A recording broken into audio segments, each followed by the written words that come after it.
Hello everyone, today I'm going to tell you a story.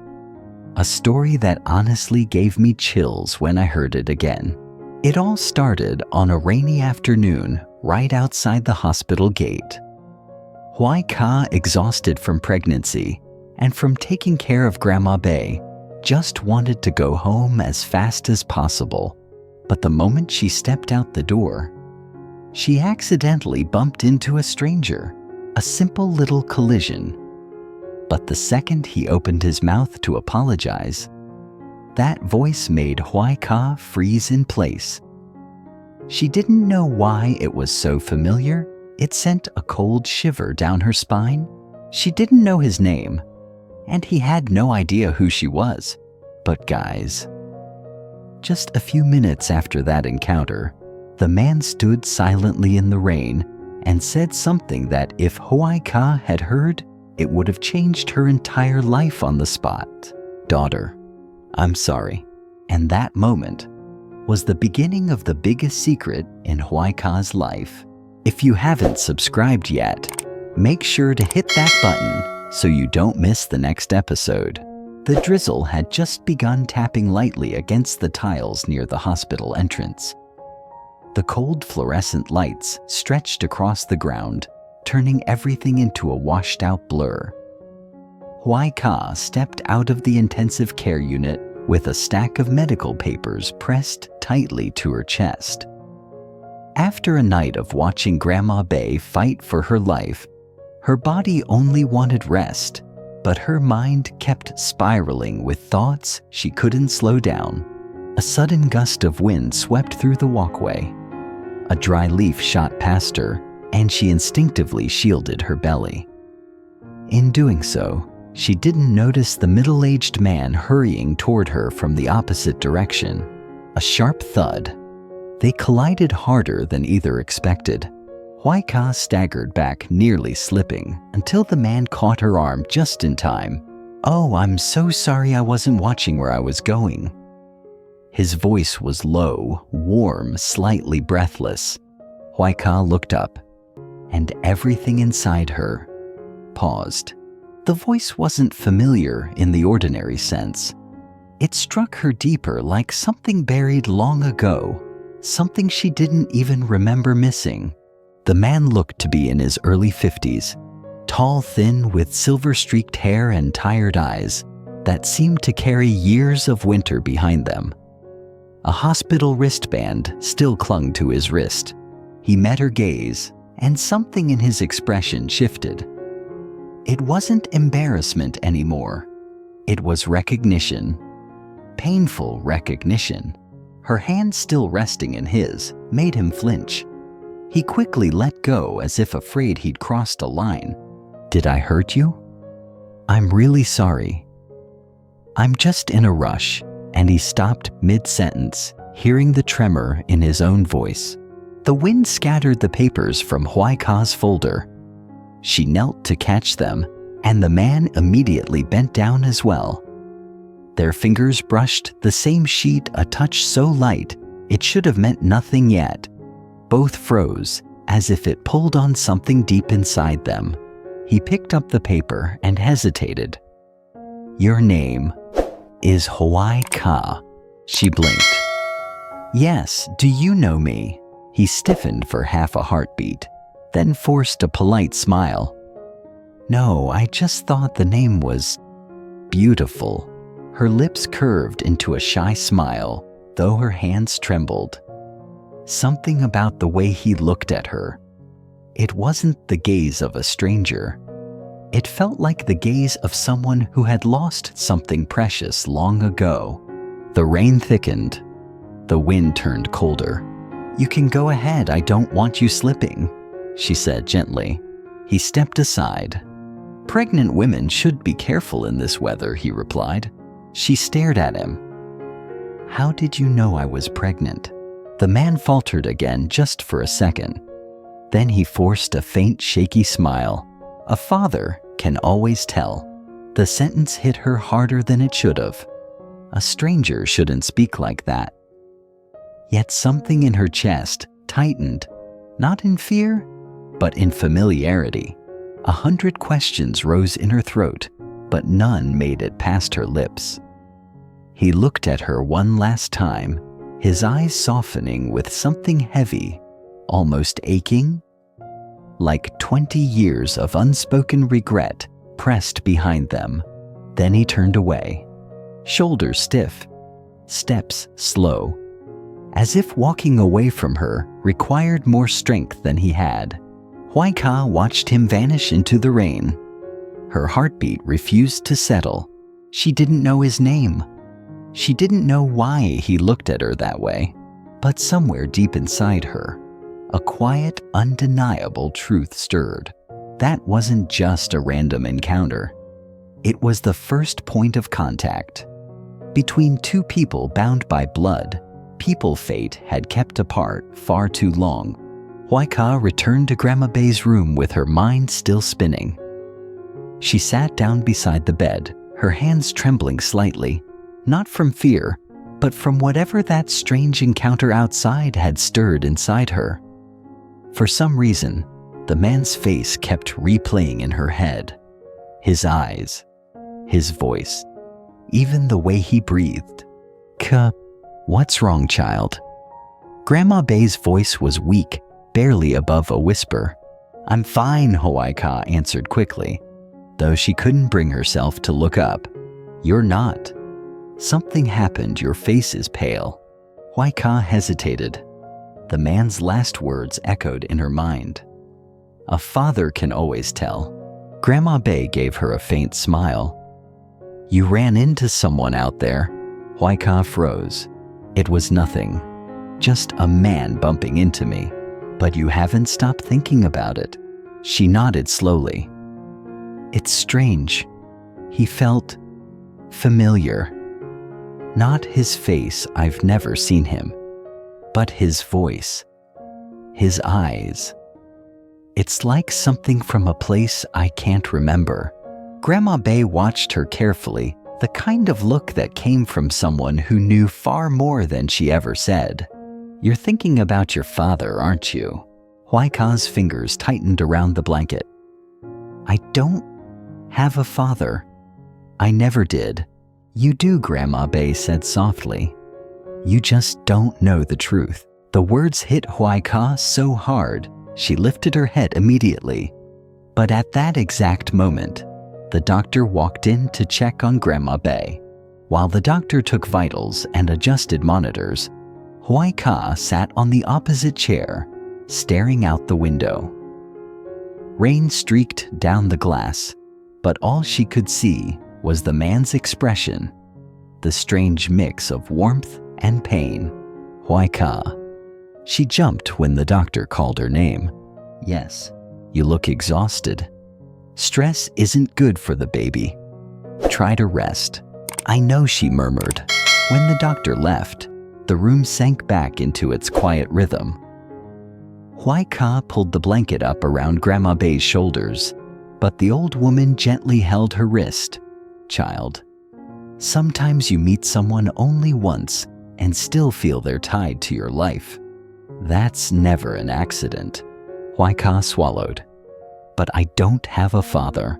Not knowing doesn't make him disappear. Her throat tightened. Do you know anything about him? Grandma Bay's eyes softened, but carried something hidden deep within. I know enough. But it isn't time yet. When fate brings you two back together, you'll understand everything. Hoai Ca opened her mouth to press further, but the door swung open. A nurse stepped inside, holding a lost and found bag. This was left near the main gate. Do you know who it belongs to? Hoai Ca glanced at it and her breath caught.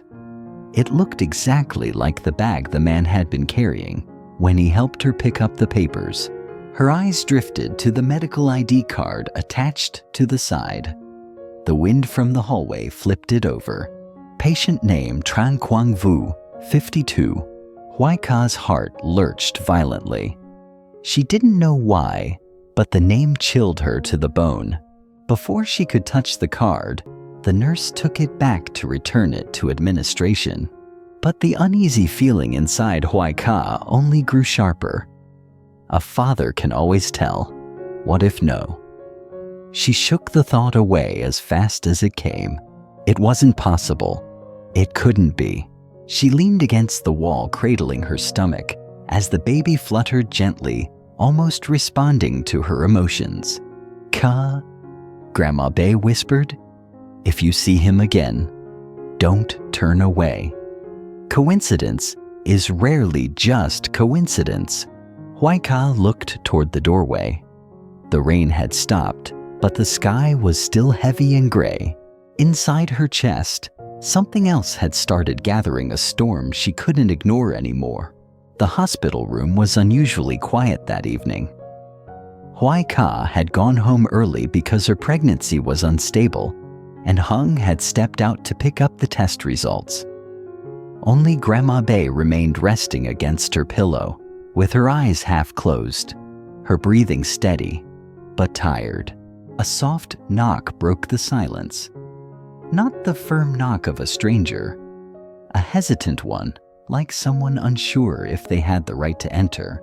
The door opened just a sliver, and the man from that morning stepped inside, Tran Quang Vu.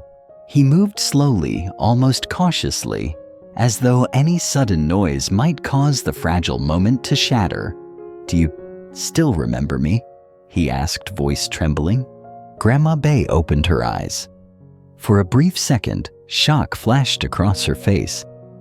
Then she exhaled, and her expression softened. Remember you?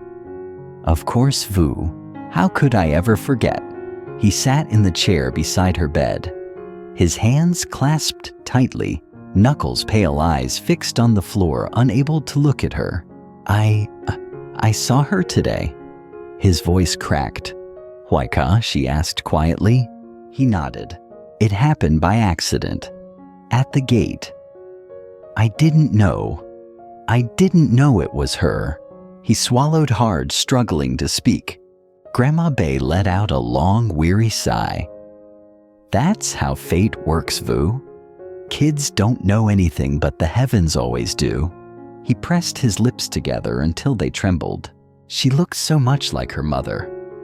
When I saw her, my knees almost gave out. Grandma Bay tilted her head slightly.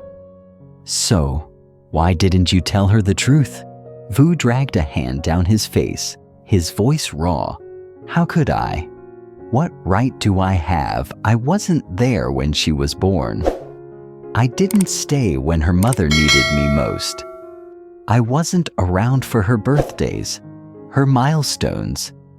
I lost every chance to be her father. There was no judgment in Grandma Bay's gaze, only sadness. You missed a lot, yes, but you still love her. That already makes you better than many fathers in this world. Vu's breath hitched. I'm terrified to face her. What if she asks me where I've been for 20 years? What am I supposed to say? Grandma Bay reached out and gently covered his hand with hers. You don't need an explanation. You only need one sentence. I'm sorry, that's enough. Vu's shoulders shook the first time he had cried in 2 decades. Seeing her today? It hurts so much. She was right in front of me, and I couldn't make myself say a word. Grandma Bay closed her eyes briefly, then spoke softly. She's lonely too, Vu. She grew up without a father. That strength you see in her, it was built from having to stand alone. Vu squeezed her hand tightly. I want to claim her as my daughter. But what if she rejects me? Grandma Bay's smile was warm, almost motherly. She won't. Look at her. She carries your features, your tone of voice. Life won't keep the two of you apart forever. Vu looked at her eyes, red and full of pleading. Can you help me? Help me see her again, but properly this time. Of course, she said with a gentle nod. But you must promise me something. This time, you don't run. He stood and bowed his head deeply. I promise. Even if she hates me, I'll stay. Grandma Bay smiled faintly. Good. Go home now. tomorrow. I'll tell Hoai Ca that fate is trying to bring someone back into her life." Vu nodded and headed for the door. Before stepping out, he whispered, "Thank you for raising her in my place." Grandma Bay's reply was tender and steady. "You haven't lost her, Vu. It simply wasn't your time yet." The door closed softly behind him. In the stillness of the room, Grandma Bay looked up at the ceiling and murmured with a small knowing smile, "At last. The moment has come, my dear Ka." The quiet in the hospital room deepened as evening settled in. The faint hum of the overhead lights blended with the soft beeping of the monitors. Grandma Bay rested against her pillow, her breathing slow but steady. Hoai Ca had gone home to rest because her pregnancy was unstable, and Hung had stepped out to pick up the test results. For now, the old woman was alone. A gentle knock tapped against the door, hesitant, almost apologetic. Not a stranger's knock, a familiar one. The door opened a little, and the man from that morning stepped inside, Tran Quang Vu. He moved cautiously, as if afraid that the stillness of the room might break. "Do you still remember me?" he asked softly, his voice trembling. Grandma Bay opened her eyes. Surprise flickered across her expression for just a moment before she regained her composure. "Of course I remember you, Vu. How could I not?" Vu lowered himself into the chair beside her bed. His hands clasped tightly together, fingers locked, knuckles tense. He stared at the floor, unable to meet her eyes. "I saw her today," he said, his voice cracking. "I saw Hoai Ca." Grandma Bay watched him quietly. "At the gate?" she asked. He nodded. "We bumped into each other. I didn't realize it was her. I didn't know." His breathing wavered as he spoke. He looked like a man who had just survived an emotional storm he wasn't prepared for. Grandma Bay sighed deeply. "Fate works in strange ways, Vu. Children may not understand these things, but the universe always does." He swallowed hard. "She looks exactly like her mother. When I saw her, it felt like everything I tried to bury for 20 years hit me at once." "Then why didn't you tell her?" she asked softly. Vu rubbed his face with both hands, the guilt weighing down his voice. "What right do I have? I wasn't there when she was born. I wasn't there when her mother needed me. I missed her entire childhood, every birthday, every memory. I lost my place as a father." But there was no judgment in Grandma Bay's eyes, only sorrow. "You missed your chances," she said gently. "But you still love her. That already makes you better than many fathers." Vu's voice cracked again. "I'm terrified that if she finds out, she'll ask me where I've been. How do I explain 2 decades of absence?" Grandma Bay laid her wrinkled hand gently on his. "You don't need a perfect explanation. You only need to say, 'I'm sorry.' Sometimes that's enough." Vu's face crumpled, and for the first time in 20 years, he let himself cry. Seeing her today hurt more than anything. She was right in front of me, and I couldn't bring myself to say that I'm her father. "She's lonely too," Vu, Grandma Bay murmured. "She grew up without a father. That strength you see in her, it came from protecting herself." He squeezed her hand, desperation in his gaze. "I want to claim her as my daughter. But what if she rejects me?" "She won't," the old woman said, smiling faintly. "You share more than blood. Look at her. Look at yourself. The world doesn't pull people apart forever." Vu looked up, eyes red and pleading. "Can you help me? Help me meet her again?" "The right way." "Of course," she replied. "But you must promise one thing. This time, you don't run." He stood and bowed his head deeply. "I promise. Even if she hates me, I'll stay. Good, she said gently. Go home now. Tomorrow I'll tell her that someone is meant to return to her life. Vu nodded and stepped toward the door. Before leaving, he whispered, "Thank you for raising her in my place." "You never truly lost her, Vu," she answered softly. "It simply wasn't your time." The door closed behind him. In the stillness, Grandma Bay looked up at the ceiling with a weary smile. At last, the moment has finally come.